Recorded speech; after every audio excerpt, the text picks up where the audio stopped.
Oke, bismillahirrahmanirrahim. Assalamualaikum warahmatullahi wabarakatuh.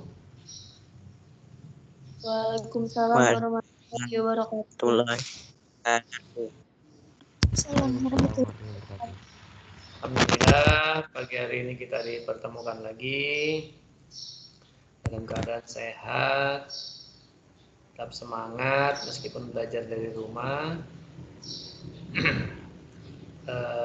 Perlu saya sampaikan, jadi hari ini tadi sebenarnya beberapa waktu yang lalu Pak Imam ada minta ke saya untuk melakukan pertemuan atau pengajaran. Mungkin lupa atau gimana, saya cek sampai jam 8 sekian kok nggak ada, jadi kita putuskan kita meeting di sini saja untuk membahas lanjutan materi yang lalu. Baik, sebelum kita mulai kegiatan, kita doa dulu ya, karena ini waktu sudah 8.30, jadi sudah lewat 30 menit. Kita berdoa dulu, mudah-mudahan dimudahkan dan dilancarkan, baik jaringannya maupun hal-hal lain tidak ada kendala. Berdoa, disilakan.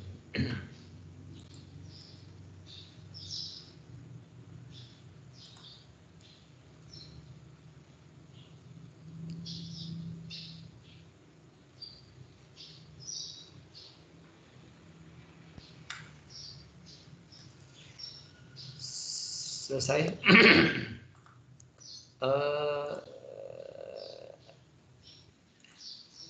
Ini gambar saya nggak muncul ya. Nggak apa-apa, kita masuk ke materi saja. Oh, tidak ada lagi.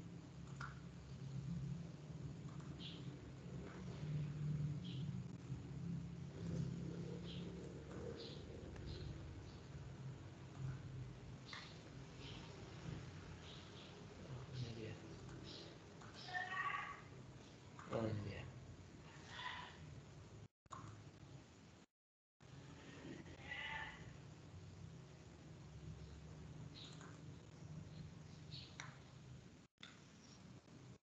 Cek. Aduh, kenapa ini?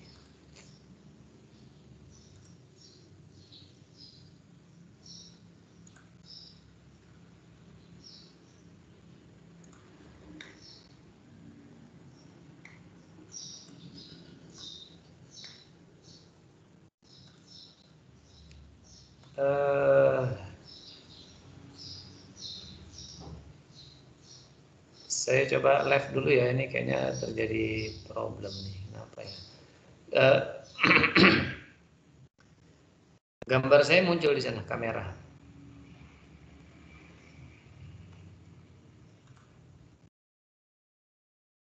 Cek. Enggak, Pak. Enggak muncul. Ada ya? Iya, ini saya tahu kenapa ini. Jaringannya padahal bagus saja nih. Coba saya live dulu ya, nanti balik lagi.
Cek, sudah bagus?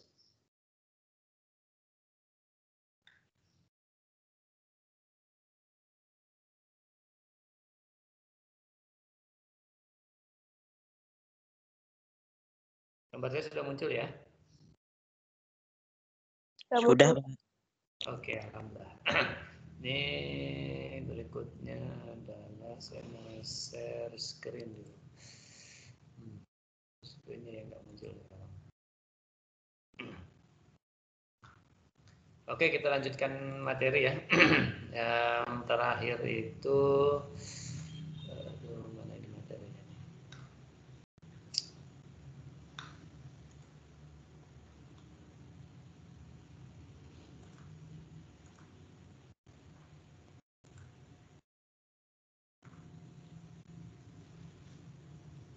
Nge-lag kayaknya internet saya ini. Gambarnya bergerak apa enggak itu ya? Enggak, Pak. Enggak. Iya. Nge-lag ini.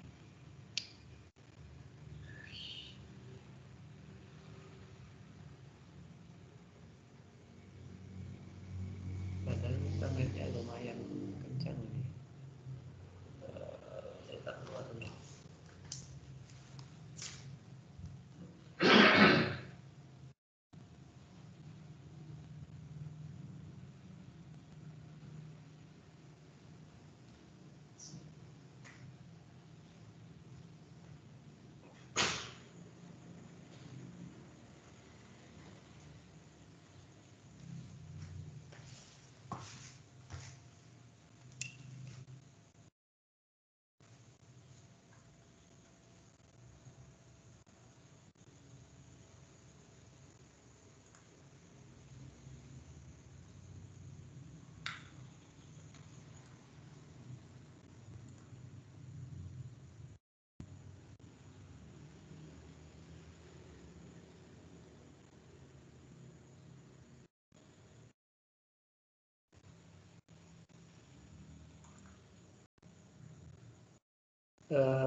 PPT-nya udah muncul belum ya?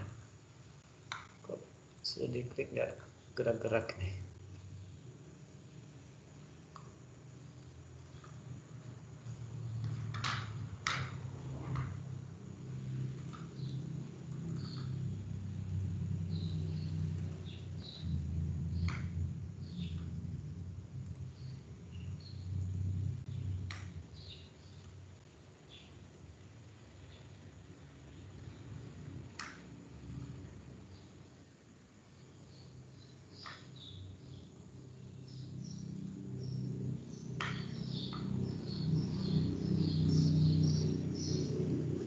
Aduh.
Oke. Sudah muncul? Sudah, Pak. Sudah. Sudah ya? Sudah, Pak. Ya, kita lewat sini saja ya. Karena yang tadi gagal-gagal terus. Oke, bismillahirrahmanirrahim. Assalamualaikum warahmatullahi wabarakatuh. Waalaikumsalam. Alhamdulillah. Waalaikumsalam warahmatullahi wabarakatuh.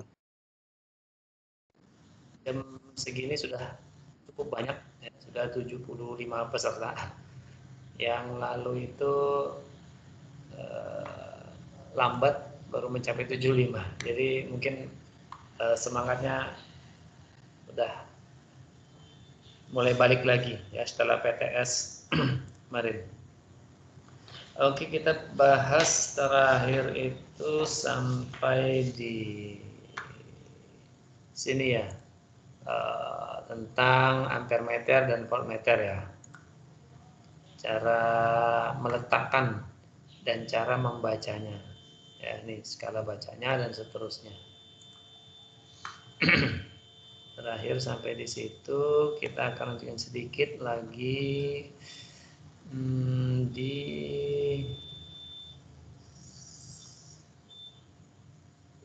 mana dia?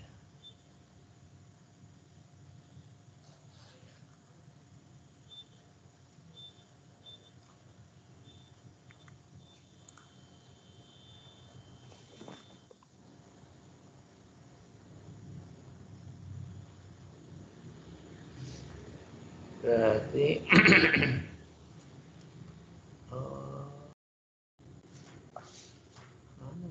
oh ini di sini. Nah, nih. Tentang di halaman mana ya? Di buku paket itu di halaman ini sudah. Oh, sumber-sumber energi listrik dulu ya. Oke lah. Lanjutkan ke sumber-sumber energi listrik di halaman 224. Cek, masih bisa nyimak suara saya? Masih, Pak. Masih Pak, tapi materinya nggak ada Pak. Oh, Materi Ada gambarnya. layarnya hitam, Pak. Cuma suara kumat lagi. Dan bisa dengar suara Pak. Aduh. Oke, sementara saya otak-atik, ini materi juga masih teori ya. Jadi di halaman 224 buku IPA itu tentang sumber-sumber energi listrik ya. Ini sambil saya otak-atik laptopnya. Jadi di buku itu disebutkan ada banyak sumber energi listrik, baik yang terbarukan maupun tidak terbarukan. Nah, di sini di buku ini dibahas yang terbarukan. Jadi tidak dibahas PLTT dan seterusnya, itu nggak dibahas. Yang dibahas yang terbarukan saja, yaitu dari energi matahari,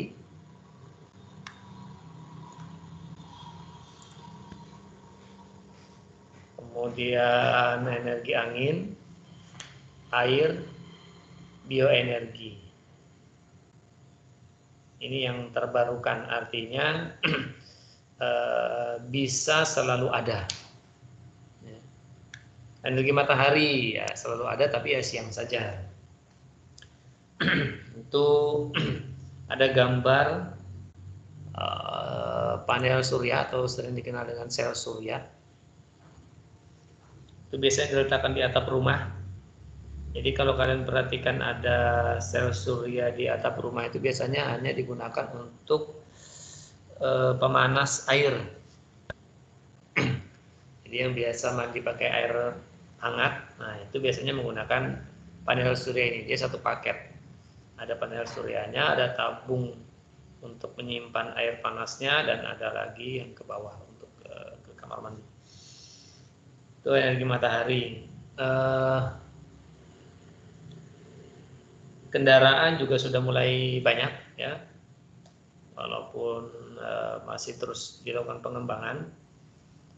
Ya, kelemahannya dari energi matahari ini adalah untuk menghasilkan energi listrik yang besar, maka dia perlu panel surya yang banyak. Ya, karena satu box panel surya itu hanya menghasilkan energi yang sedikit, sehingga jika ingin menyalakan sebuah rumah, nah maka itu panelnya harus banyak.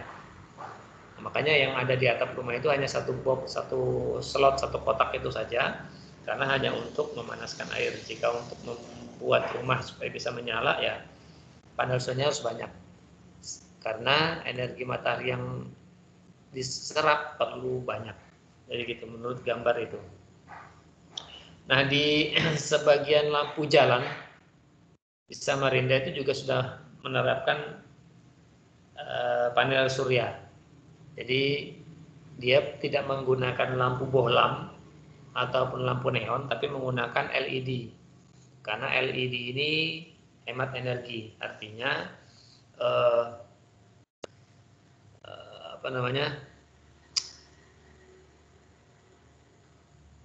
watt yang diperlukan untuk menyalakan LED itu lebih kecil dibandingkan jika menggunakan neon, apalagi bohlam, ya lampu yang bulat itu, yang lampu pijar gitu ya.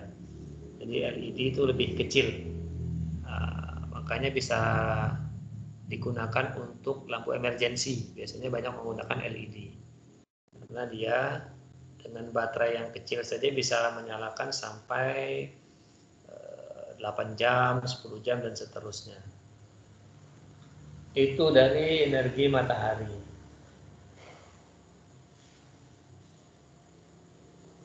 Kemudian dari energi angin, kincir. Ini sudah ada juga di beberapa di Indonesia, sudah ada juga di daerah Jawa Tengah. Itu juga udah banyak. Di Jogja, ini ada tulisannya kincir angin di Jogja. Dan di tempat-tempat lain sudah banyak juga. Untuk di sini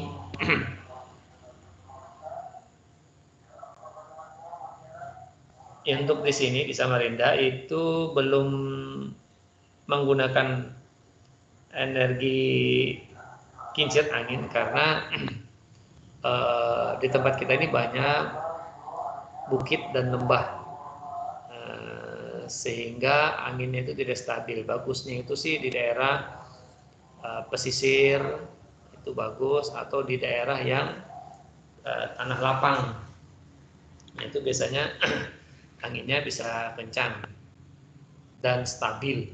Ya. Nah, kalau di sini tidak stabil ya karena juga cuacanya juga tidak mendukung, hanya sering panas hujan. Nah, itu tidak terlalu bagus untuk kincir angin.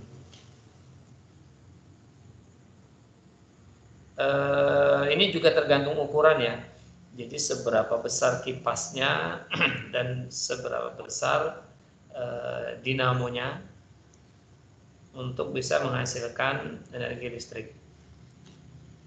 Jadi biasanya diperlukan beberapa kincir untuk menyalakan sebuah rumah. Apalagi kalau seandainya sampai menyalakan satu perkampungan. Nah, tapi ini lebih efektif dibandingkan dengan cahaya matahari. Jika di daerah tersebut memungkinkan, ya, jika memungkinkan maka lebih murah biaya untuk membuat kincir angin dibandingkan dengan sel surya. Berikutnya ada energi air. Sambil jika ada yang ingin bertanya, langsung saja ya mengajukan pertanyaan.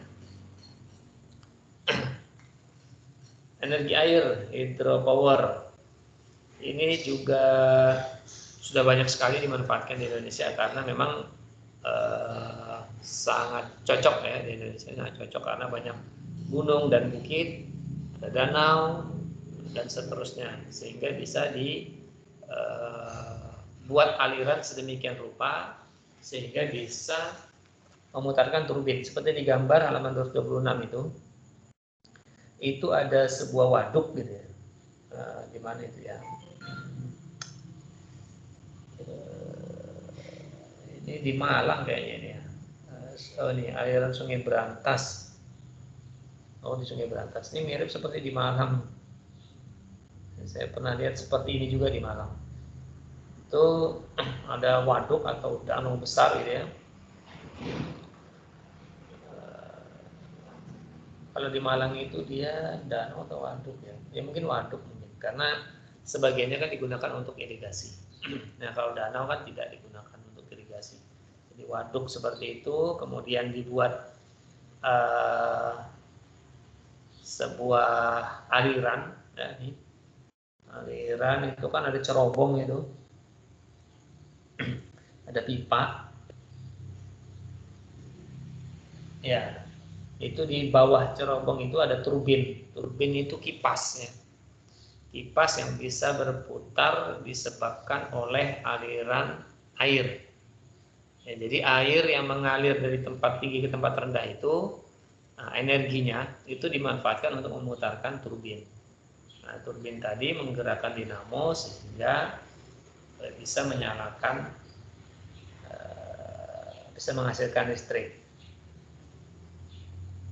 Ini juga banyak di Indonesia, tetapi kembali lagi di Samarinda tidak memungkinkan ini ya, karena di Samarinda itu ada daerah tinggi. Nah, itu tadi adanya bukit dan lembah. Jadi untuk memanfaatkan air terjun atau waduk itu sangat sulit untuk dimanfaatkan di Samarinda ataupun di Kalimantan Timur. Lanjut bioenergi. Bioenergi ini dihasilkan dari makhluk hidup, namanya juga bio. Ya. Bio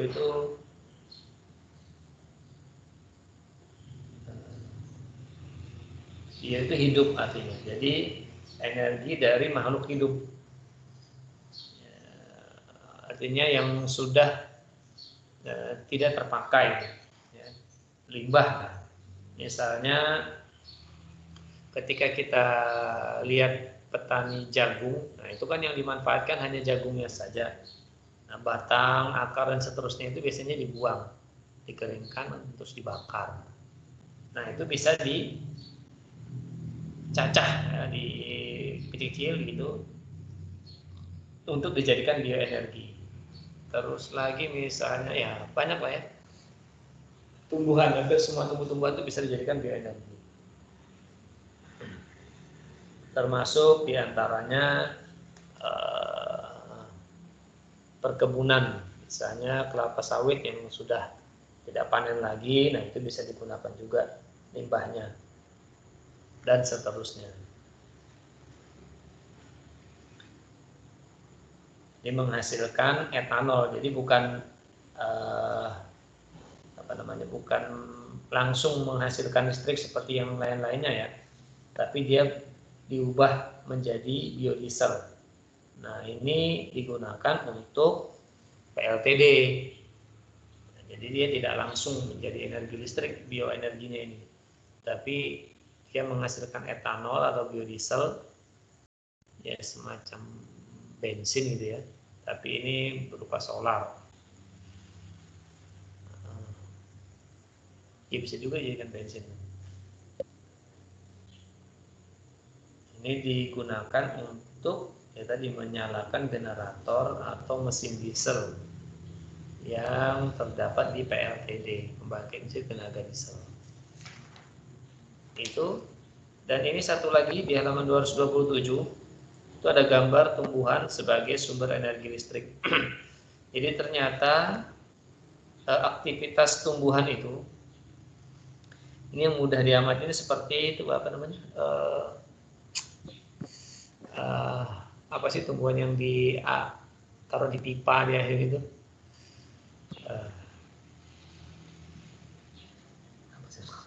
Itu kan kelihatan tuh, ya hidroponik, nah, ada airnya. Nah itu itu bisa dibuat atau ya didesain untuk menghasilkan energi listrik ya. Jadi dia ada anoda dan katodanya, ada muat positif dan negatif, ada tembaga, ada juga sengnya. Nah seperti aki gitu. Nah jadi aktivitas dari tumbuhan ini, nah, ternyata dia melepaskan energi ya. Dia menyerap energi dari matahari, nah melepaskan juga.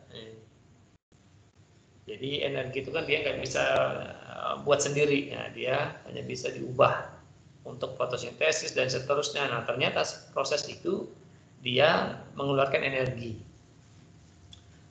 Mirip seperti kita lah ya. Kita makan, mendapatkan energi, nanti kita beraktivitas, kita mengeluarkan energi. Nah, sama aktivitas dari tumbuhan ini, baik itu terutama ya berfotosintesis itu juga mengeluarkan energi. Nah, energi ini ya kecil sekali sih, memang kecil sekali. Hanya 0,4 watt per meter persegi, itu kecil banget ya. 1 meter persegi hanya menghasilkan 0,4 watt.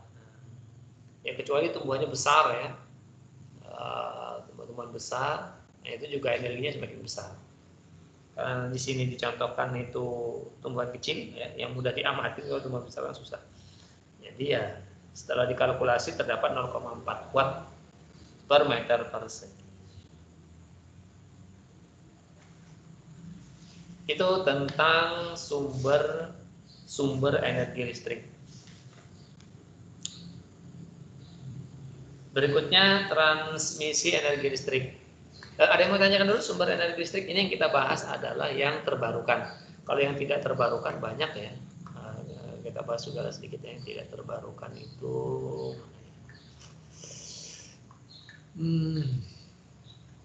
Ya misalnya PLTD, PLTN.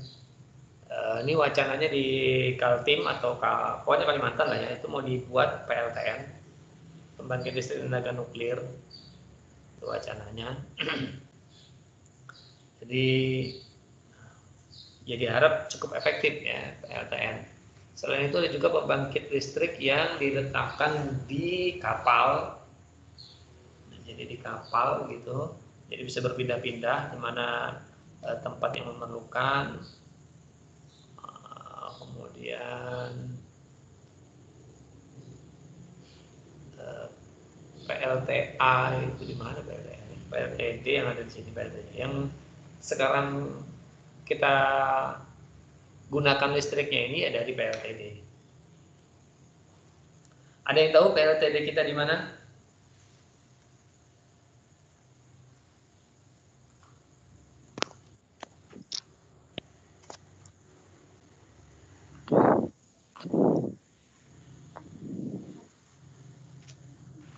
Ya tahu Pak. Kita ini kan pakai listrik nih ya. Nah ini kan dari 4 jenis tadi itu di tempat kita ini nggak ada, ya, nggak ada. Nah yang ada adalah PLTD, itu hampir di semua kota di Indonesia maupun di luar negeri juga banyak menggunakan PLTD karena bisa mudah dibuat, kemudian pemeliharaannya mudah dan murah, dan emisinya juga tidak terlalu besar ya. Jadi yang dipandang efektif ya, sumbernya juga banyak gitu ya. Jadi kita banyak menggunakan PLTD di mana-mana. Nah, PLTD yang ada di Samarinda atau yang menyuplai listrik di Samarinda itu sebenarnya ada 2. Yang satu cadangan, ada 3 kan? Ada 3 PLTD. Kalau yang umum yang kita ketahui itu ada di daerah dekatnya PU sana di Tangkawang, dekat Islamik. Nah itu. Jadi kalau di situ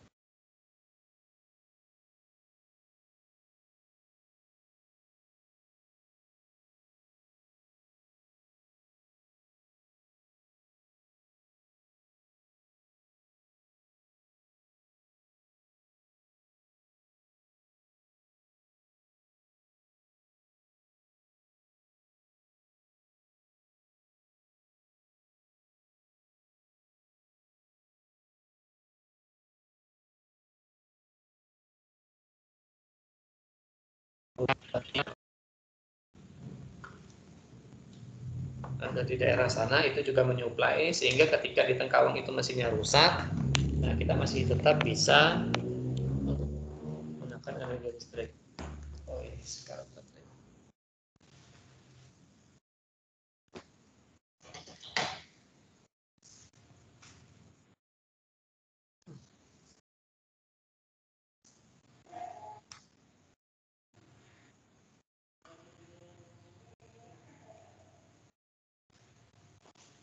Oke, kita lanjut. Masih kedengaran suara saya? Masih, Pak. Masih Pak, masih Pak. Oke, kita lanjut.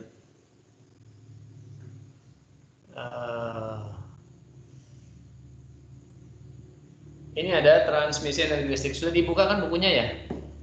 Halaman 228. Karena saya nggak bisa share screen ini. Nanti saya log out, login nggak bisa lagi juga. Halaman 228 sudah ya? Berapa? Ya. Itu ada gambar proses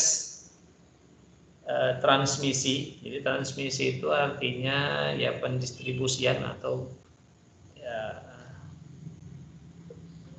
penyaluran ya, penyaluran energi listrik dari sumbernya sampai ke rumah. Jadi sumber itu ya bisa tadi ya PLTD, PLTA, PLTS, PLTN dan seterusnya.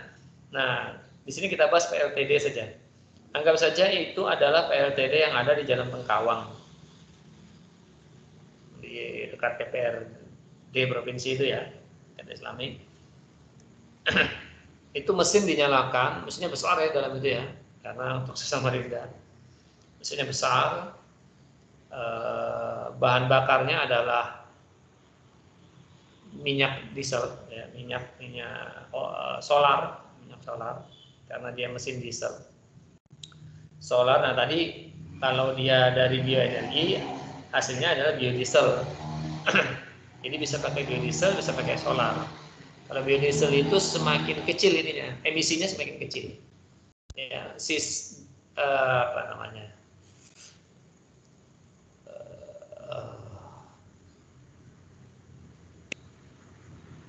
Apa istilahnya? Ya intinya emisinya kecil lah kalau biodiesel dibandingkan dengan solar biasa. Atau kalau kalian perhatikan kendaraan, mobil juga gitu, biasanya menggunakan biodiesel, itu asapnya tidak sepekat atau sehitam dari penggunaan solar. Nah, itu jadi apa sisanya itu lebih ramah lingkungan kalau menggunakan biodiesel. Lanjut ya, tadi dari Tengkawang itu ada namanya transformator step up, itu ya yang kecil itu. Jadi di sebelahnya itu ada transformator step up.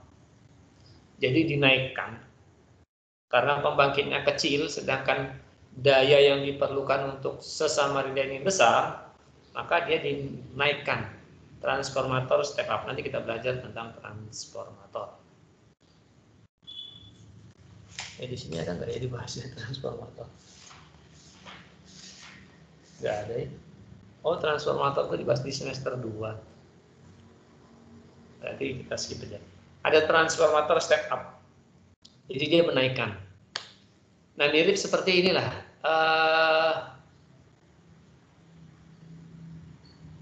Alat-alat elektronik di rumah itu banyak transformatornya.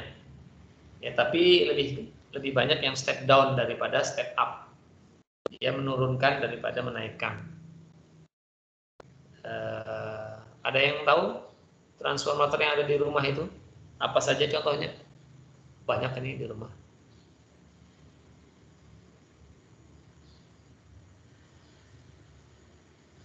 Yang bisa menurunkan tegangan listrik. Ya, kita sih. Jadi dia menaikkan tegangan sehingga bisa menyuplai untuk wilayah atau rumah yang banyak. Ya. Karena kalau langsung itu mungkin hasilnya masih sedikit. Jadi dinaikkan lagi. Misalkan katakanlah dia menghasilkan itu 1000 kilowatt, atau 10 megawatt saja lah ya, 10 megawatt. Nah, dengan adanya transformator step up itu bisa jadi 20 atau lebih ya, megawatt. Nah, itu bisa untuk menyalurkan ke banyak rumah. Kemudian ada ya ini ya tiang listrik, kalau di sini nggak ada sutet ya. Ya pokoknya itulah.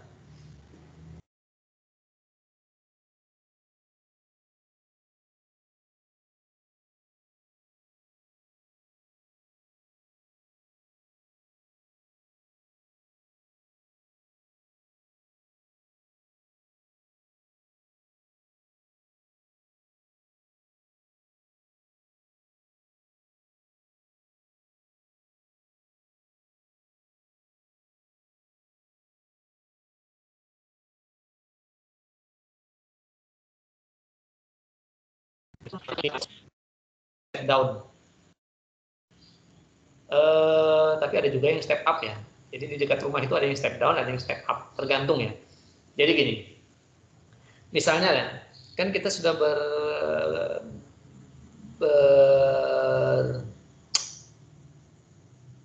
apa namanya? Sudah membuat perjanjian bahwa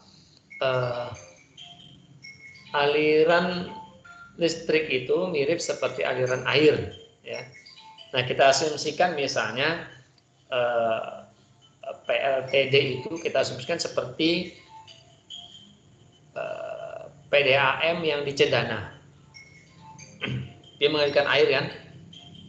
Nah, bagaimana kalau yang di sekitar Cendana itu membuka keran airnya?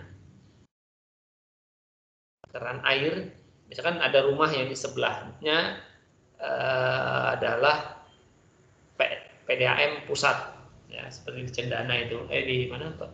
Cendana di Cendana ya, ya di Cendana itu, ketika di sebelahnya maka alirannya akan sangat deras dibandingkan dengan yang di karena di Lempake di sini ya, atau di mana ya, mana itu, Selili atau daerah Sambutan sana ya, itu akan beda. Kalau di sini ya mungkin ya kecil saja, bahkan mungkin keluar anginnya saja dibandingkan dengan yang di dekat dari sumbernya. Nah, ini juga demikian, listrik juga demikian. Jadi aliran listrik itu untuk yang awal-awal dia sangat besar tegangannya. Nah, tapi sampai ke sini turun tegangannya karena ada hambatan dari kabel tadi ya, yang lalu pernah kita pelajari itu. Dia terhambat jadi turun. Nah, biasanya untuk ke rumah yang di dekat dari pembangkit itu adalah trafonya trafo step down. Jadi diturunkan untuk yang dekat dengan pembangkit listriknya. Itu pakai trafonya step down. Nah, tetapi untuk daerah yang jauh di sini, yang dari pusat pembangkitnya, itu pakainya step up. Karena sudah turun, dinaikkan lagi, dinormalkan lagi. Ya seperti air itu, jadi di daerah kesejahteraan ini ada mesin jet pump yang menyedot air PDAM dari Cendana sana untuk dialirkan ke sini. Jadi ada mesin jet pumpnya. Nah, mirip seperti listrik juga. Nah, di trafo-trafo untuk wilayah-wilayah yang jauh dari sumber pembangkit itu menggunakan transformator step up. Jadi karena sudah turun tegangannya dinaikkan lagi. Sehingga listrik yang saya pakai ini ya, di Lempake ini akan sama dengan listrik yang dipakai di dekat Tengkawang sana, di daerah Tengkawang. Di dekat sumber pembangkitnya itu akan sama tegangannya 220 volt. Karena kalau lebih dari itu, ini lampu bisa rusak, ya, putus. Terlalu rendah rusak, terlalu tinggi juga rusak. Kalau terlalu rendah paling ya mati gitu aja. Kalau terlalu tinggi itu bisa meledak gitu ya, karena terlalu panas kan. lebih kapasitasnya bisa meledak. Tuh, tentang transmisi energi listrik. Ada yang mau tanyakan dulu sampai di sini?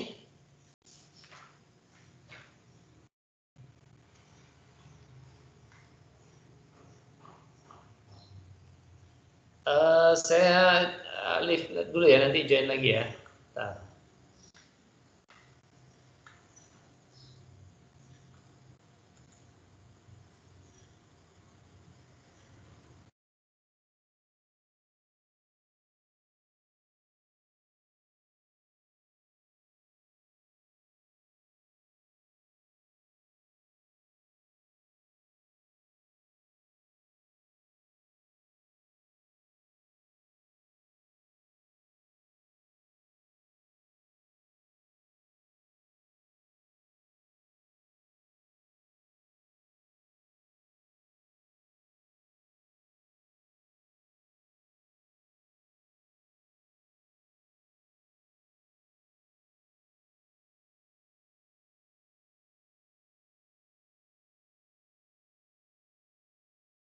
Oke, saya join lagi. Ada yang mau ditanyakan dulu tentang transmisi energi listrik dan sumber energi listrik?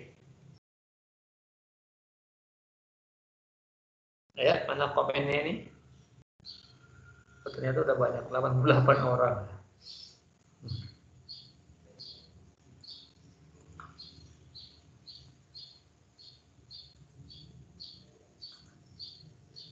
Cek. Selesai kedengaran? Ada, Pak. Oh ya, alhamdulillah. Siapa tahu hilang.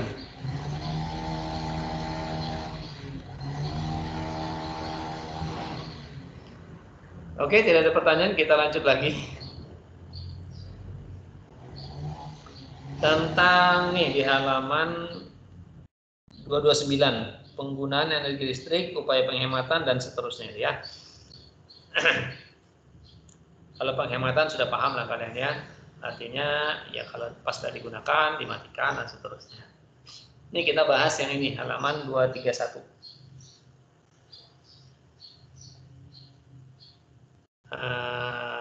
Sama persis naik gambarnya. Oh iya sama. Ini ada gambar meteran listrik yang ada di rumah ya.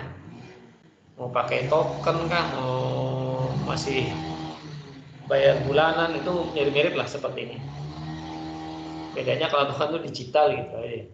Nah, angkanya ini kan nggak muter ya, digital. Kalau yang ini bentuk tagihan ini yang lama, yang mutar. Ini mutar, nanti ini bisa berputar.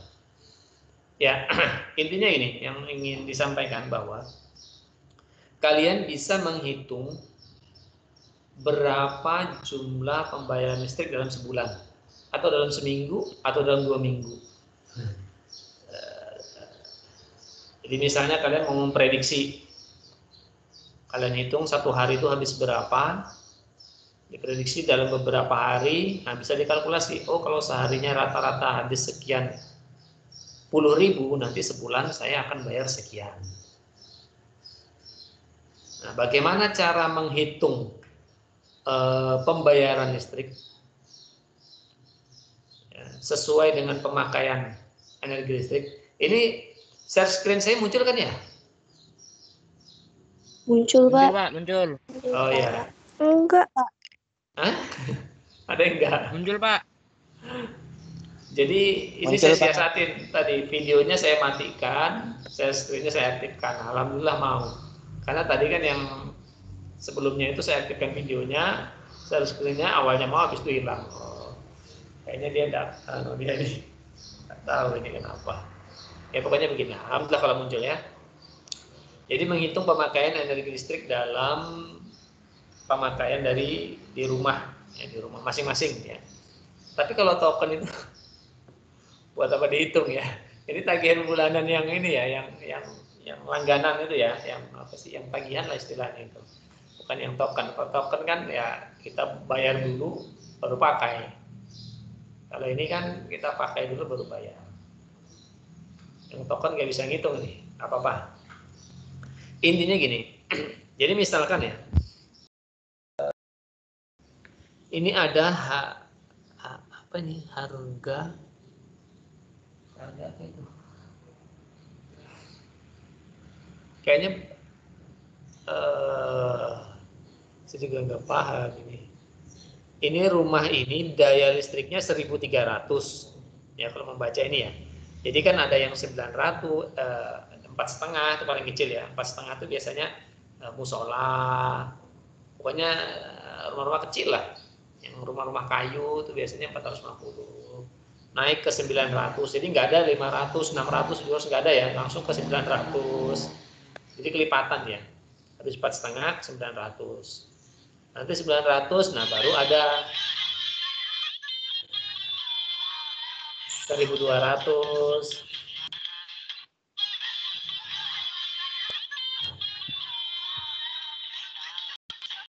Oke, maaf saya mute ya. Ada 1.200, ada berapa lagi ya? 1.700 kalau nggak salah. Ya pokoknya begitulah. Sampai 7.000 dan seterusnya. Daya di rumah. Ya. Ini kebetulan rumahnya 1.300 dayanya. Itu sebenarnya nggak penting ya. Daya ini hanya menentukan berapa harganya. Jadi PLN itu punya tarif berdasarkan daya. Jadi kalau 900 itu berapa, kemudian 1.300 berapa, 7.000 berapa, dan seterusnya. Itu saja. Pemakaiannya, nah nih, mana ya pemakaiannya ini? Oh ini kan, pemakaian nggak ada. Ya anggap saja dia misalkan pemakaiannya 100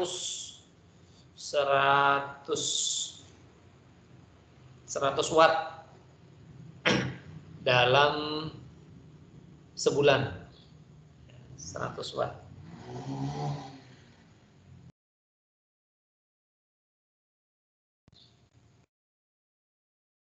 Dalam sebulan itu dia memakai 100 watt. Nah, maka bisa kita hitung biaya listriknya.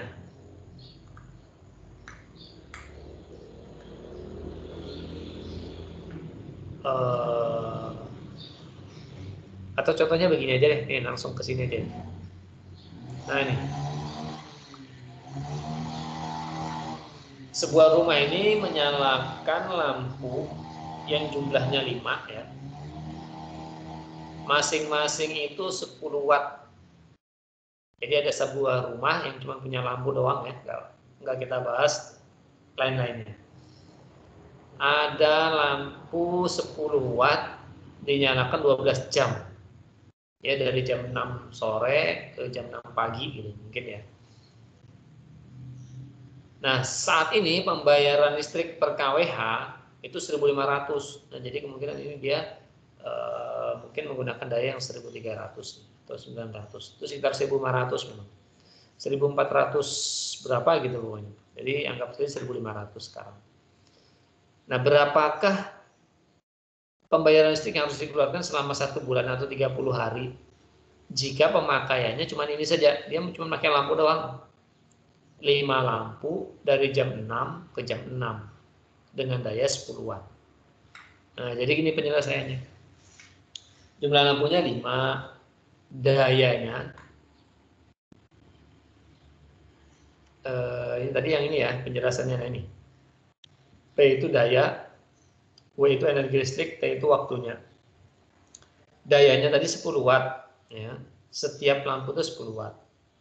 Waktunya selama 12 jam per hari. Nah, karena kita mau menghitung bayar listrik selama sebulan berarti dikali dengan 30 hari. Kemudian energi listriknya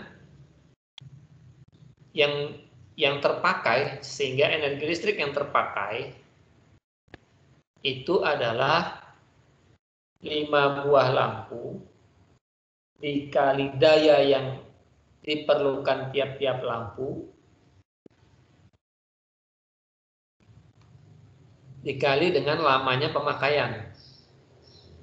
Jadi 5 lampu dikali 10 watt tiap lampunya, ya 50 ya. Dalam sehari itu 12 jam. Nah, dikali selama sebulan 30 hari. Sehingga energi listrik yang dipakai selama sebulan itu adalah 18.000 watt jam.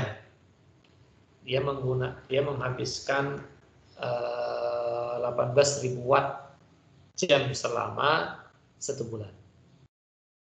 Nah, karena penghitungan listrik itu pakainya adalah kWh.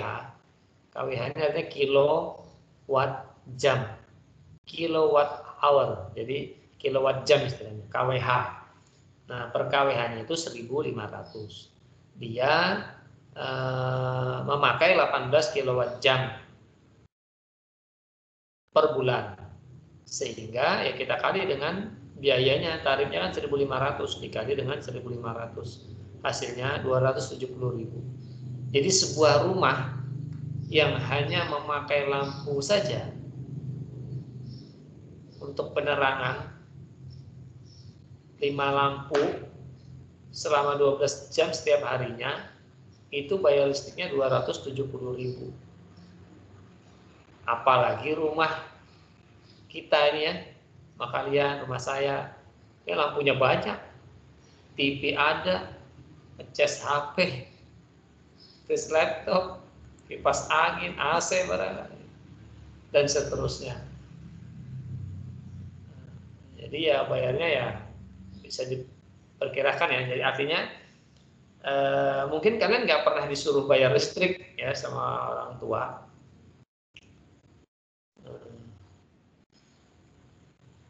Nggak pernah bayar listrik oleh orang tua, tapi kalian bisa memperkirakan, ternyata listrik rumah ini bayarnya sekian. Nah, nanti coba aja dicocokkan sama orang tuanya, Pak, betul kan bayar listriknya sekitar sekian.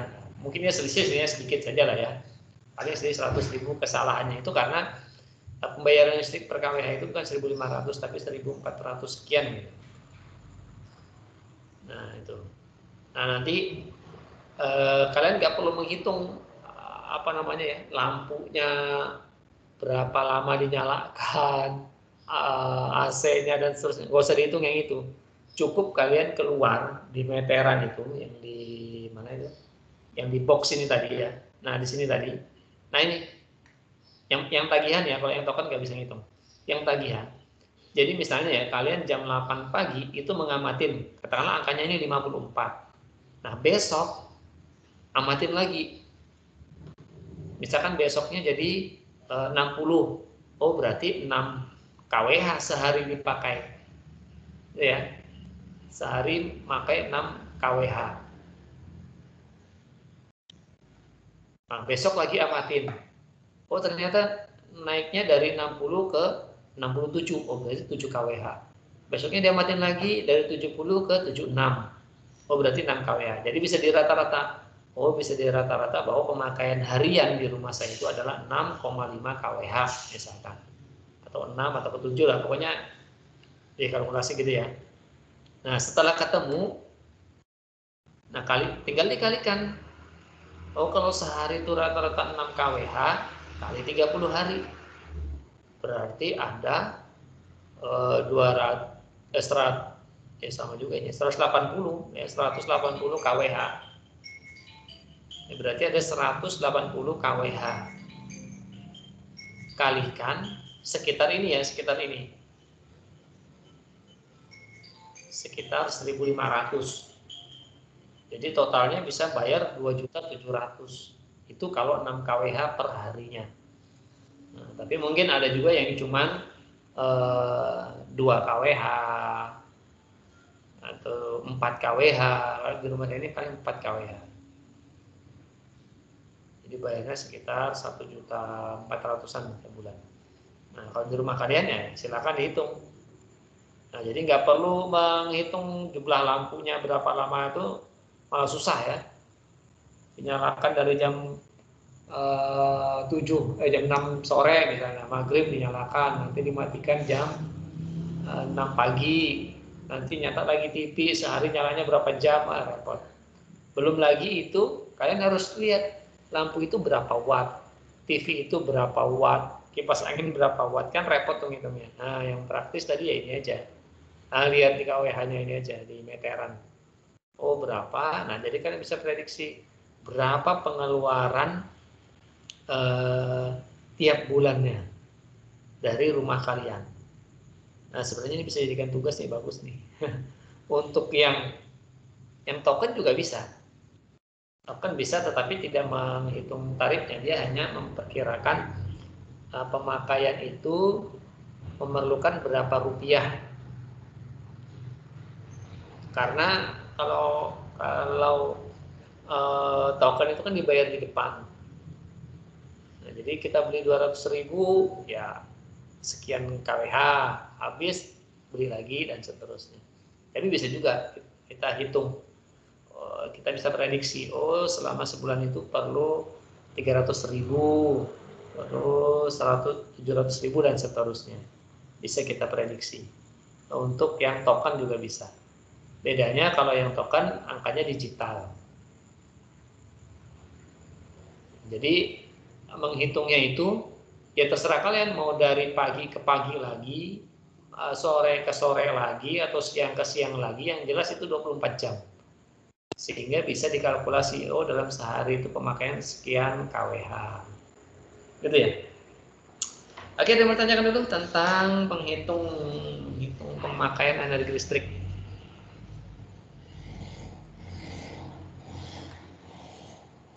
Tapi biasanya kalau di soal itu ya bentuknya begini ya.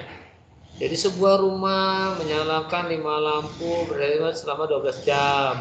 Kemudian terdapat kulkas yang menyala selama 24 jam dengan watt atau daya listriknya 100 watt. Kemudian ada TV dan seterusnya. Nah, itu dijelaskan itu di soal biasanya disebutkan. Nah, di sini jadi panjang perkaliannya. Ini kan baru lampu. Nanti ada kulkas juga, ditambah kulkas berapa kWh, tambah lagi TV berapa kWh, setrika berapa kWh dan seterusnya. Biasanya soalnya begitu. Pak, boleh nanya? Ya, boleh. Itu kalau misalnya itu ditambah kulkas ditambah sama setrika gitu tuh, cara ngitungnya dikali atau ditambah? Untuk kWh-nya itu nanti ditambah. Jadi gini ya, ini kan untuk menghitung lampu ya, itu kan dikali 5 lampu, dikali dayanya berapa, dikali pemakaiannya. Contoh misalkan setrika kan satu aja misalnya di rumah ya, satu dikali dayanya setrika itu berapa, sekitar 120 watt misalkan. Setrika 70 atau berapa lah ya, satu dikali katakanlah 80 watt, dikali berapa lama dipakai, misalnya 3 jam nyetrika, atau 2 jam lah, capek 3 jam, 2 jam nyetrika dalam sehari. Nah, sebulan itu misalkan hanya katakanlah seminggu sekali nyetrika ya, berarti 4 kali saja. Jadi pengalinya bukan 30 tapi kali 4, karena sebulan 4 kali saja kan. Nah, jadi 1 dikali 80 dikali 2 jam dikali 4 tadi, karena 4 kali aja dalam sebulan, sehingga jadinya itu berapa tadi? 8 ya, 8 kali 4 32 saja ya, karena 32 dikali 2 jam ya, 2 jam berarti 64. Nah, nanti ditambah di sini 18 plus 64. Jadi totalnya 82 kWh. Nah, 82 kWh dikali ini. Di soal itu biasanya dicantumkan kok berapa harganya. 1.500, 1.400. Ada lagi? Gimana? Sudah jelas? Iya, Pak. Oke. Makasih. Sama-sama. Ya, siapa lagi?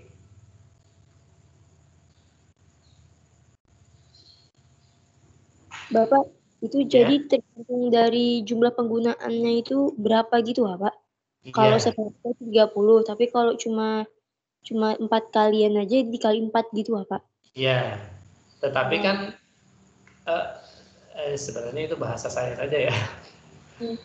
Biasanya itu di soal tuh nggak mau ribet, kan dia nggak mungkin jelaskan selama sebulan hanya dipakai 4 kali. Itu kepanjangan soalnya, yang baca jadi males. Biasanya di rata-rata semua kali 30, lampu kali 30, TV kali 30, misalkan begini di soal itu. TV juga menyala misalkan 5 jam setiap harinya. Di rata-rata 5 jam lah gitu modelnya ya, jadi rata-rata 5 jam. Nah, tetap juga dikali 30 nantinya kalau bentuknya begitu. Karena nggak pernah sih saya nemukan soal yang kayak gitu tadi. Hanya dipakai 4 kali seminggu selama 2 jam rata-rata, nggak pernah. Jadi rata-rata selalu dikali 30, entah lampu, entah tadi kulkas, TV, apalagi ya, setrika itu juga gitu biasanya di soal. Setrika itu dipakai selama sejam setiap harinya. Nah gitu aja. Oh berarti kalau tidak dia seminggunya berapa atau sebulannya berapa, ya langsung dikalikan 30 hari. Berarti tiap hari dia nyetrika selama sejam. Dianggap seperti itu. Oke. Makasih, Pak. Iya, sama-sama.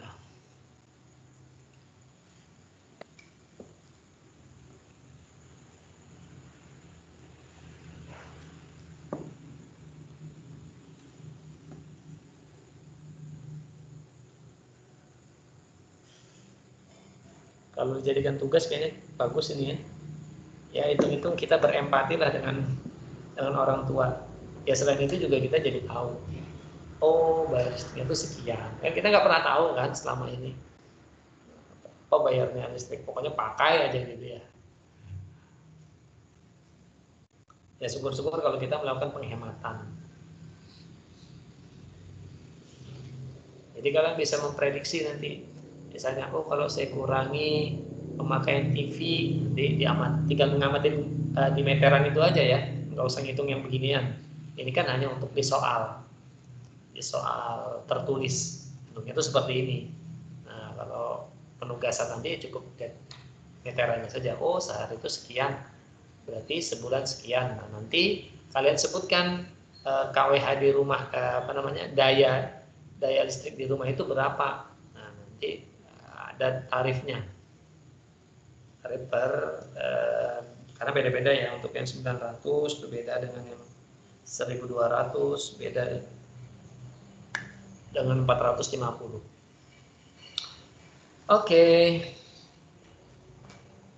Upaya penghematan energi listrik itu insya Allah sudah bisa saja. Yang belum saya jelaskan itu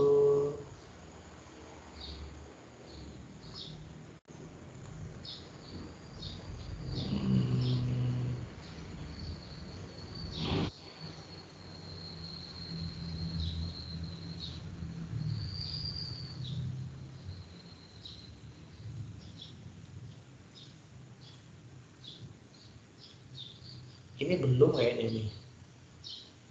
Sudah sih tapi nggak terlalu jelas kayaknya waktu itu. Tentang GGL yang di halaman 222.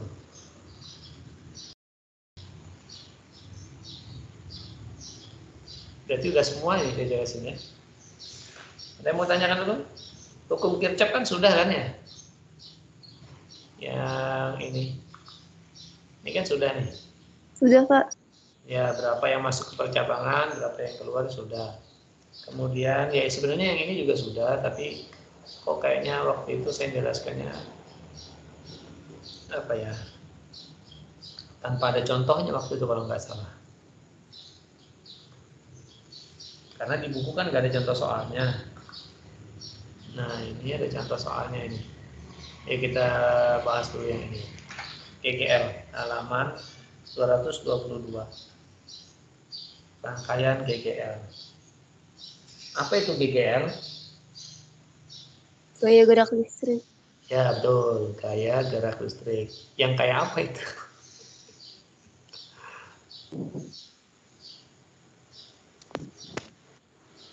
Di buku itu ada GGL, ada tegangan jepit disebut.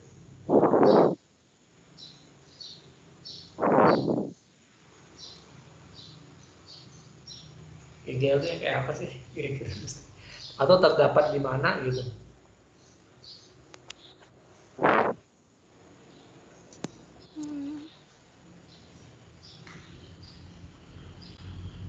Ya, GGL itu simbolnya E ya. Ini ya, E yang di atas nih, E.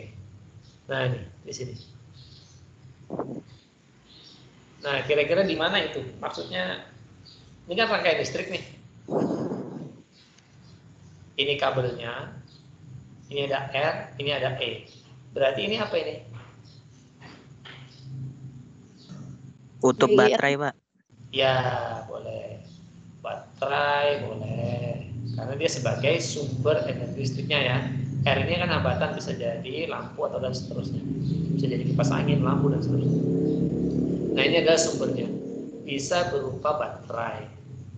Bisa berupa aki. Apa lagi ya? Kayaknya itu aja sumber listrik dan kimia ya. Baterai ataupun aki ya. Nah, dia disebut GGL itu ini penjelasannya. Ketika dia masih belum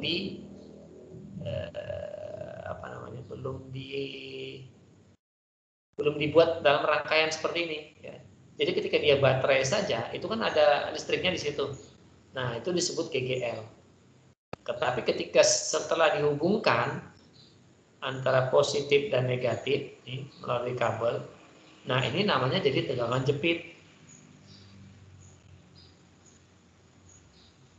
Nah, tegangan jepit itu simbolnya adalah V.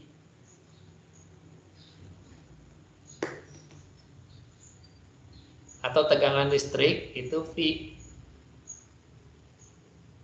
Ya, tegangan listrik apa sih dulu saya? Beda potensial. Beda potensial itu V. Jadi ketika dia dalam sebuah rangkaian itu jadinya V. Tetapi ketika masih berupa baterai atau aki saja namanya GGL. Gitu ya. Karena di dalam baterai itu ada namanya hambatan dalam. Simbolnya R kecil. Ada hambatan dalam. Di dalam sebuah baterai atau dalam sebuah aki itu ada hambatan dalam.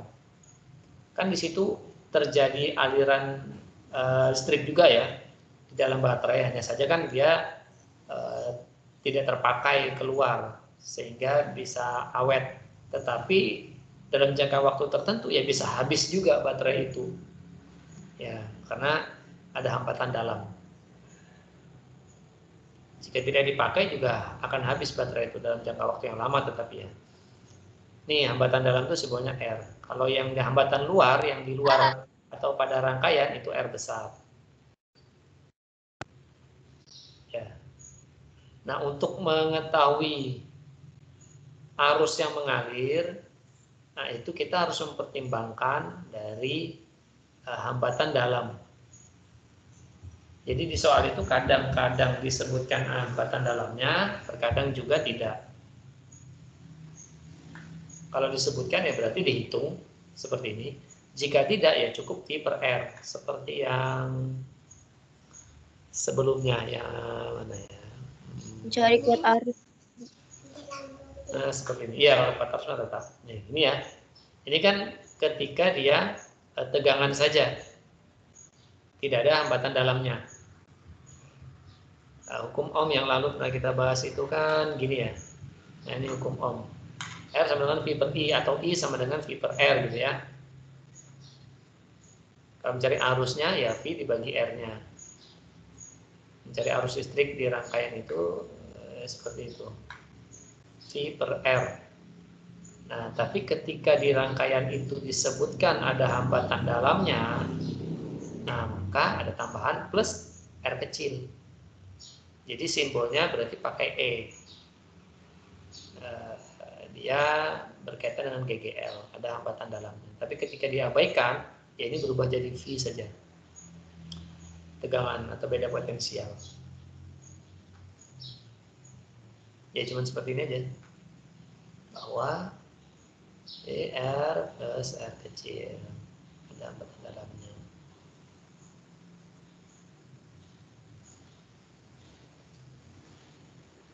Atau kalau dituliskan yang begini ya.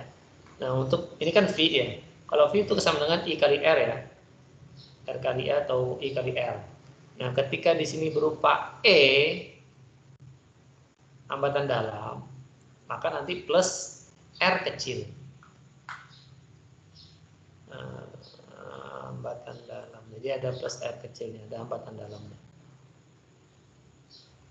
Jadi I besar kali R besar plus I besar kali R kecil.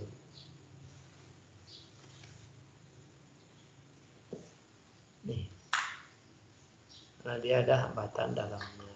Begitu? Contohnya ya seperti ini tadi.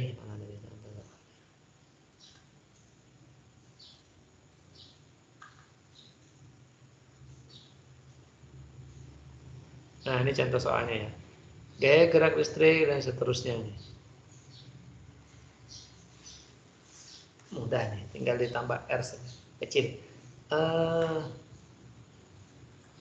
Oh, ini bedanya ya, sama sekalian nih. Saya jelaskan antara rangkaian listrik. Kalau yang lalu kan kita membahas seri paralel itu yang ini ya. Nah ini, sebelah kiri ini rangkaian seri, sebelah kanan rangkaian paralel. Untuk mencari R rangkaian seri, mana ya penjelasan saya itu ya? Oh, ada di video. Oh ini, nah ini. Ah ini. Ini sudah saya bahas di video ya, di video di YouTube itu. Nanti kalian bisa simak. Nah, untuk rangkaian seri, R-nya ditambah. Ya. R-nya cukup tambah R1 tambah R2. Nah, kalau paralel, itu seper R paralel, sama dengan seper R1 tambah seper R2 tambah seper R3. Jadi gini ya, itu untuk rangkaian listrik menentukan hambatan pengganti pada rangkaian listrik ya. Nih, nah ini berbanding terbalik dengan pada baterai atau energi listrik. Jika dia dirangkai seri, bersusun manjang seperti ini, nah maka tegangannya kan ini 1,5 volt ditambah lagi 1,5 volt, jadi totalnya 3 volt. Jadi dijumlah seperti ini. Nah, kalau yang paralel, misalkan baterainya disusun seperti ini paralel, maka berapapun baterainya itu voltase yang keluar dari rangkaian ini, dari sumber ini kan dua nih, sumber ini ya besarnya sama dengan satu saja, berupa 1,5 volt. Itu untuk baterai ya. Jika baterai atau aki itu ya disusun paralel, maka keluarnya ya cuma satu aja, nilainya satu saja, akan sama saja. Atau jika beda nilainya ya di rata-rata. Kalau yang seri ya dijumlah, beda ya dijumlah. 1,5 tambah 1,5. Jadi ketika ini kita tambah baterai, nyala lampunya jadi gimana? Redup, sama saja, atau justru malah tambah terang? Lebih terang, Pak, tambah terang. Ya, karena energinya semakin besar, hambatannya tetap, ya dia akan semakin terang. Ya. Semakin ditambah, semakin terang, semakin tambah, akhirnya putus lampunya nanti. Karena dia hambatannya over capacity ya, jadi hambatannya kecil, tapi sumbernya besar ya putus. Nah, beda dengan ini, paralel. Ini ditambah berapapun, ya keluarnya akan tetap 1,5 volt. Nah, rangkaian ini itu banyak dimanfaatkan juga, rangkaian yang bentuk seperti ini ya. Itu banyak dimanfaatkan untuk misalkan lampu emergensi. Nah, itu dia pakai seperti ini. Artinya nanti kalau baterai ini lemah, turun, ya ini juga ikut turun. Jadi lebih lama, lebih awet, pemakaiannya itu lebih awet. Karena keluarnya stabil 1,5. Nah, kalau ini kan jadi 3 volt, jadi dua-duanya itu terpakai maksimal. Jadi bisa cepat habis baterainya. Nah kalau yang ini bisa lebih awet, lebih lama. Tetapi itu tadi, ini bisa lebih terang, yang ini mah tetap saja. Nah ini perbandingan terangnya ini kan beda nih, kelihatan nih, seolah-olah. Oh sama ini saya ingat, kemarin itu saya mau menampilkan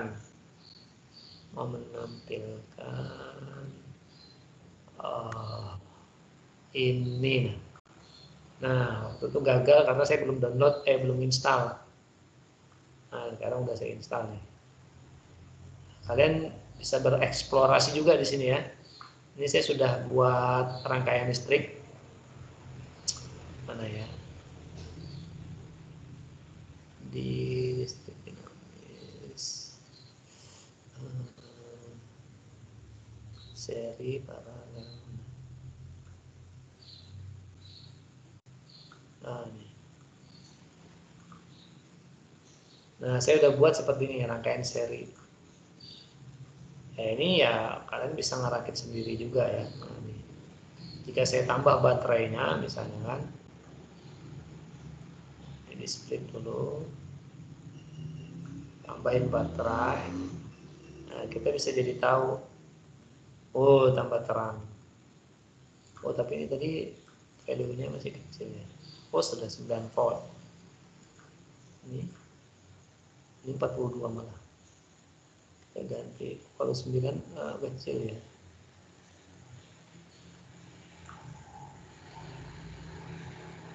Ada 20 volt aja ya. Nah, 20 volt, yang ini juga kita ganti 20 volt. Biar seragam. Nah, ya. Sehingga ketika kita tes berapa yang negatif mana? Sini ya. Dan negatif positif sini yang negatif berarti yang positifnya sama. Berapa voltase yang muncul di sana? Ketika ini 20 dan 20, maka munculnya adalah 40 volt. 39,9 ini anggaplah 40 volt. Karena dia ada hambatan dalamnya itu tadi ya, jadi dia di sekitar 40 volt.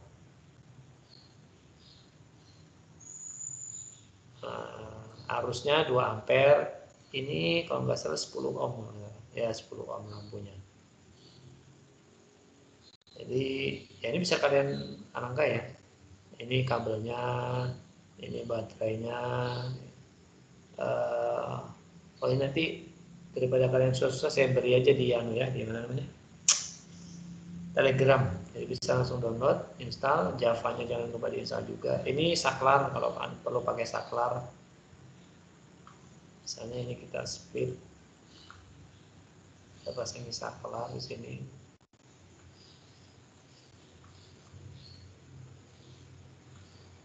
By wire-nya.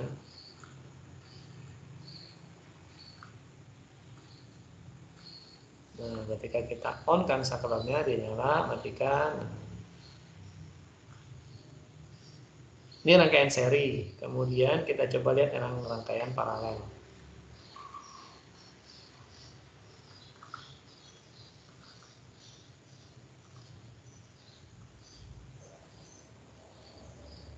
Nah, ini rangkaian paralel.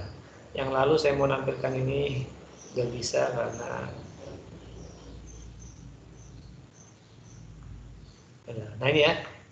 Yang lalu kan kita sudah sampai ke hitungan tuh. Berapa voltase di sini dan di sini. Ini misalnya kita anggaplah misalkan 20 lagi ya. 20 volt. Maka yang di atas ini jadi berapa volt? Kalau terbagi dua seperti ini. Dengan hambatan yang sama ya. Ini sama 10 ohm, ini juga 10 ohm. Ayo dibantu jawab. Yang atas kira-kira berapa volt?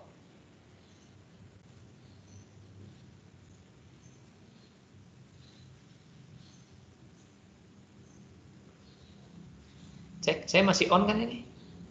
Bapak, gambarnya sama yang kayak tadi kah, Pak? Maksudnya? Ini kok di sini nilai beda potensial ya masih?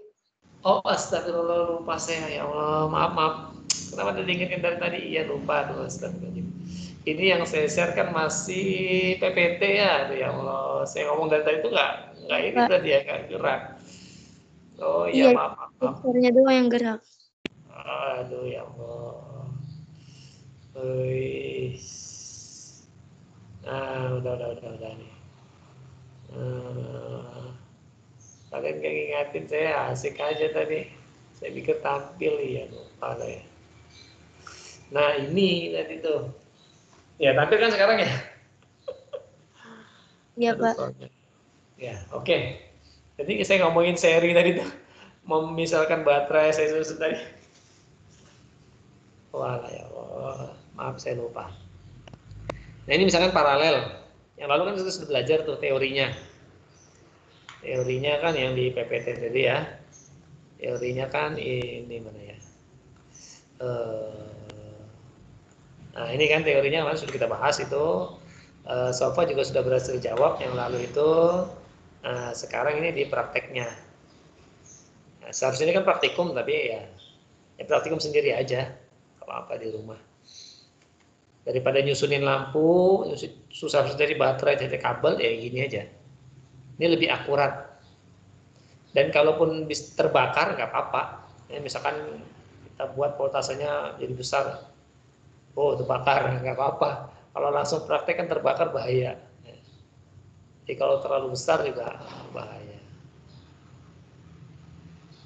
Ya, ini kita misalkan 20 volt. Nah, berdasarkan teori yang lalu, kira-kira voltase di lampu atas dan di lampu bawah ini apakah sama? Berbeda, artinya berbedanya itu yang atas besar, yang bawah kecil, atau terbagi dua secara rata. Jadi misalkan ini 20, ini 10, 10, ataukah ini 20, 20, ataukah ini 15, ini 5. Yuk, dibantu jawab. Dikira-kira saja. Berdasarkan feeling. Ya bagus lagi sih berdasarkan pemahaman konsep yang sudah didapat. Ayo. A, B, C.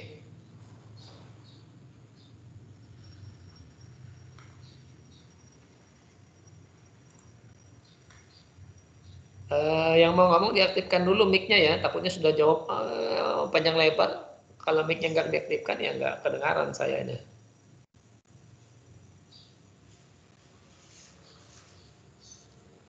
Ayo.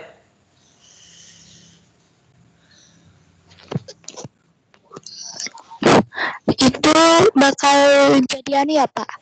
Bakal tetap? Iya nggak sih?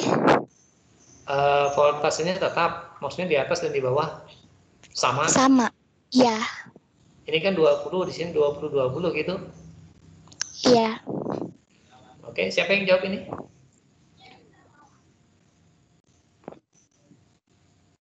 Halo, siapa tadi yang menjawab ya?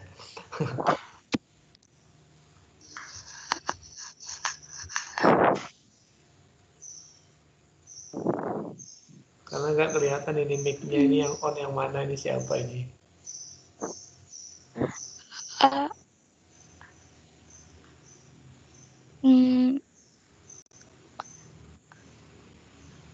Oh ini cuma tulisannya live gitu doang nih, nggak ada namanya. Pakai kode aja nih, tanpa nama, jadi saya tahu ya. Ada yang pakai nomor HP.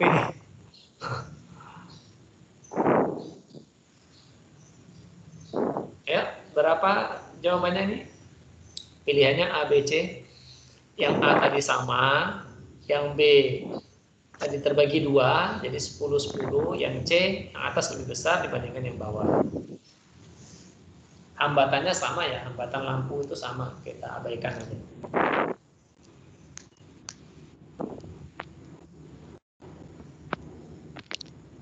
Tadi sudah dijawab, ada yang menjawab bahwa itu akan sama, baik di atas maupun di bawah sama-sama 20 volt. Ini belum kita pasang nih, nanti kita pasang di sini. Di sini 1, di sini 1 yang merah nanti. Yuk, berapa voltasenya? Yang C, Kak, Pak. Yang C, jadi yang atas lebih tinggi daripada yang bawah. Iya, Oke. Pak. Ada lagi? Yang jawab B mana nih? Ada suaranya kan? Yang jawab B itu kan terbagi dua ya, 10 dan 10.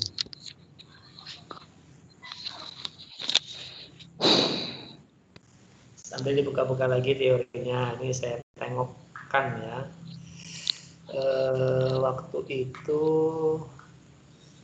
Waktu itu begini. Nah, siapa bisa jawab itu? Oh iya, Salva. Untuk tambahan poin itu yang 7. Itu mau diambil buat PTS ini atau buat UAS nanti?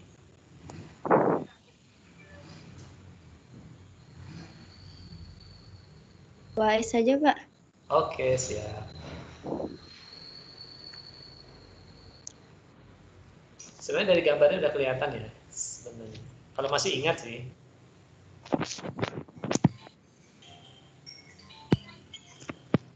Ya, kita kembali ke sini. Jadi jawabannya adalah A, B, C. A. Nggak tahu deh. Oke, kita coba pasang di sini. Dan angka menunjukkan 20 volt. Di bawah juga 20 volt. Sehingga untuk ya betul sekali yang jawab A, betul.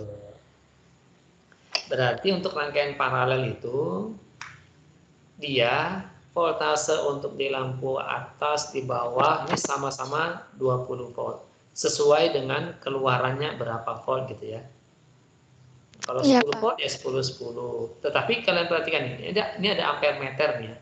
Ya ampere meter itu artinya seperti ini juga, cuman dibuat seperti ini di aplikasi ini. Ini ampere meternya yang di sini 4 ampere. Jadi dalam rangkaian ini 4 ampere. Nah, dalam rangkaian paralel dia terbagi dua karena hambatannya sama besar ya, jadi dia terbagi dua 2 ampere. Nanti kembali ke sini yang 4 ampere lagi. Coba kita cek ya. Ini kita membahas tentang hukum Kirchhoff, non-ampere meter lagi. Ini kan? Oh ini dia. Nah, kita pasang lagi di sini ya. Oh, ini dikurangi dulu. Artinya sebelum dan setelah percabangan apakah sama itu kan kemarin kita bahas. Oh, ini.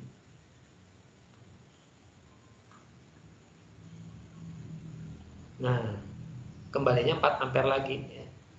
Jadi sebelum percabangan 4 ampere, setelah percabangan pun 4 ampere. Nah, di sini dia terbagi. Tetapi ketika hambatannya itu beda, ini kan terbagi rata nih. Ketika beda, nah, ketika saya naikkan di sini, kira-kira ampernya jadi naik atau jadi turun? Ini mau kita naikkan yang di atas nih, mau saya besarkan hambatannya. Kira-kira ampernya jadi semakin naik atau justru semakin turun? Semakin turun, Pak. Semakin turun, Pak, hambatannya. Oke, kita cek ya. Dan jawabannya benar. Semakin turun. Ya, semakin turun. Ini 0,5. Ini jadi 2 ampere. Tetapi berubah dia, bukan 4 ampere lagi. Karena kan hambatannya udah beda. Berdasarkan hukum Ohm tadi kan, nah ini, ketika R-nya berubah, ya nanti I-nya akan berubah juga. Ya, karena R-nya kan kita rubah nih. R paralelnya kita rubah. Sehingga R totalnya berubah ya, ampernya berubah. Jadi 2,5. Nah, di sini 2, di sini setengah. Oke, sip. Amalan konsep udah bagus. Demikian juga misalkan kalian mau buat baterainya paralel yang tadi seperti tadi itu ya. Itu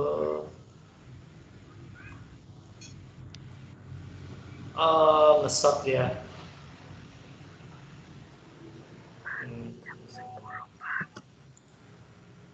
Oh iya, udah selesai ya. Oh iya. Oh ini ngesot ini. Pak, kenapa kebakar? Iya, dia ngesot, dia hanya berputar di sini saja. Jadi nggak ada hambatan yang terjadi ya. Dia hambatannya hanya di kawat saja, jadi dia ngesot. coba kita hubungkannya itu jadi split dulu. Kita pindah ke sini. Ini udah jadi jam 10 lagi.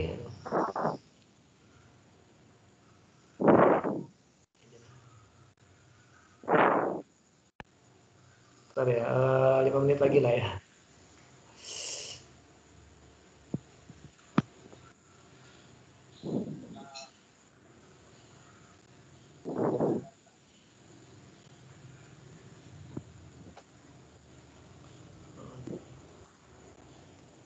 Oh, dia nge-short lagi nih. Dia tidak melewati hambatan. Ini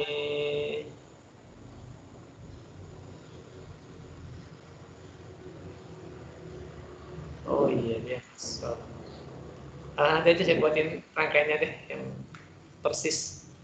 Karena ini kan saya ambil file yang sudah saya simpan. Oke, itu saja dulu ya, sudah jam 10 insya Allah. Ya pekan depan kita masih ada pertemuan lagi sekaligus membahas latihan soal dan juga ya ada pemberian latihan soal insya Allah. Kalau masih saya ya, kalau nanti Pak Yomi yang masuk ya kita pending ke pertemuan berikutnya. Ini udah jam 10 lewat, kalian juga harus siap-siap untuk pembelajaran berikutnya ya. Oke, alhamdulillah untuk pertemuan kali ini ada yang bertanya dulu sebelum saya tutup nih.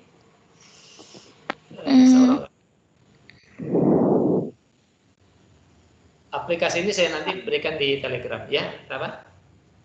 Pak, ini PPT-nya. Kenapa? PPT-nya ini bisa di-share ke Telegram kan nanti? Oh iya, ya sekalian, bisa, sangat bisa. PPT dan Ya, terima aplikasinya. kasih. Ada lagi? Bapak mau tanya Ya. Pak untuk yang energi sumber-sumber energi listrik Pak. Ya, Itu kenapa? untuk energi angin itu kalau turbinnya semakin tinggi itu energi angin yang dihasilkan juga semakin besar ya Pak? Enggak. Itu tergantung angin yang ada di daerah tersebut. Jadi kalau angin di daerah tersebut kencang, ya turbinnya akan memutar cepat. Sehingga nanti dinamo di bawah itu akan semakin cepat juga. Tapi kalau anginnya lagi sepi, ya lagi sedikit, ya dia akan kecil. Jadi gini, untuk daerah tertentu itu, baik posisi rendah maupun posisi tinggi, itu relatif sama tingkat kecepatan anginnya. Ya, relatif sama, kecuali sangat tinggi sekali, nah itu baru beda ya. Tapi ya nanti kesambar petir ya, karena terlalu tinggi. Ini kan dibuat ya setidaknya minimal sama dengan bukit lah, supaya nggak mudah kesambar petir. Selain itu ya bahaya juga kalau jatuh kena angin, justru tiangnya yang rebah malah bahaya. Jadi biasanya tidak terlalu tinggi dibuat, yang penting terkena angin. Nah makanya di daerah tersebut itu harus diperhatikan kecepatan anginnya. Makanya di Kalimantan Timur ini nggak ada, karena anginnya nggak terlalu kencang.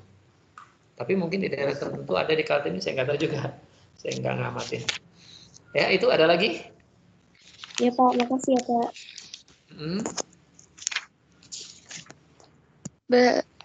Untuk pembangkit listrik tenaga angin ini berarti pakai step up-nya gede atau sama aja Pak? Tergantung yang mau digunakan. Jadi misalnya ya, ini biasanya satu daerah tertentu, misalkan di daerah itu kalau PLN mau mengaliri listrik itu perlu kabel beratus kilometer. Nah, maka alternatifnya si PLN itu akan membuat seperti ini. Jadi khusus di daerah tersebut dibikinkan kincir angin. Karena mungkin daerah situ anginnya bagus gitu ya, daerah pantai atau di pulau tertentu gitu kan, nggak mungkin kita nyebrang pulau bikin kabel, mungkin juga sih tapi kan ribet dan biaya juga. Nah jadi di daerah itu cukup dibikinkan ini saja. Nah karena daerah itu mungkin nggak terlalu besar, jadi step up-nya ya juga kecil juga, ya tetap ada step up-nya, step up dan step down. Oh, oke Pak, makasih. Oke, sama-sama. Ada lagi? Tapi kalau untuk daerah Belanda itu dia pakainya ini ya, karena anginnya bagus di sana, jadi pakainya ini. Dia nggak pakai PLTD. Ya mungkin daerah tertentu ada PLTD, daerah, tapi kotanya itu banyak menggunakan ini. Oke, itu ada lagi? Ditunggu pertanyaan selanjutnya. Maksud Bapak tadi PLTD berarti step up itu untuk apa? Lebih sering digunakan untuk PLTD ya? Step up. Ya. Tidak juga, tergantung pemakaiannya. Jadi ketika dia perlu banyak mengaliri rumah, maka step up-nya ya perlu yang besar. Kalau cuman beberapa rumah, misalkan cuman puluhan rumah, ya mungkin step up-nya yang kecil. Tapi tetap perlu step up. Karena ini nggak terlalu besar juga sih, listriknya nggak terlalu besar, jadi perlu step up. Bahkan diesel yang besar pun tetap perlu step up. Ya tapi bisa juga nggak pakai step up ya, jika itu tadi rumah yang di ini cuman sedikit, ya nggak usah step up, langsung aja.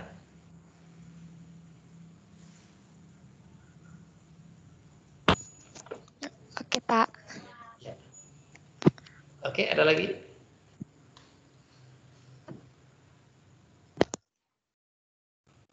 Salah cukup ya. Nanti ya, Pak. kalau mau tanya nggak apa-apa di grup Telegram, nggak apa-apa, tanya aja. Kalau pada sempat saya jawab, ya, insya Allah saya sempatkan lah. Demikian pembahasan untuk hari ini. Alhamdulillah kita udah selesai. Adapun untuk pembahasan soal-soal, latihan soal yang ada di buku, itu udah saya buat videonya, video pembahasannya. Nanti kalian buka aja di YouTube yang sana itu, yang biasa itu. Belum saya sharing ya linknya, lupa. Sebenarnya udah lama saya buat itu waktu sebelum PTS.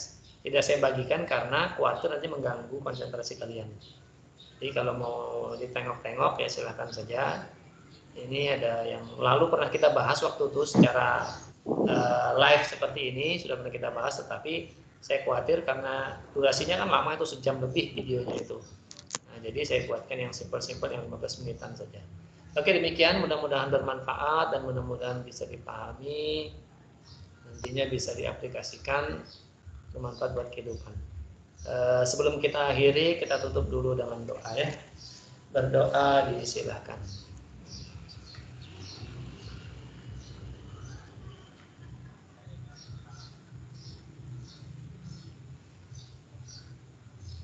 Selesai, demikian pemaparan saya kali ini. Terima kasih atas perhatiannya, mohon maaf atas segala kekurangannya. Saya akhiri, wassalamualaikum warahmatullahi wabarakatuh. Waalaikumsalam wabarakatuh. Terima kasih, Pak. Terima kasih. Terima kasih, Pak. Terima kasih, Pak. Terima kasih, Pak. Terima kasih.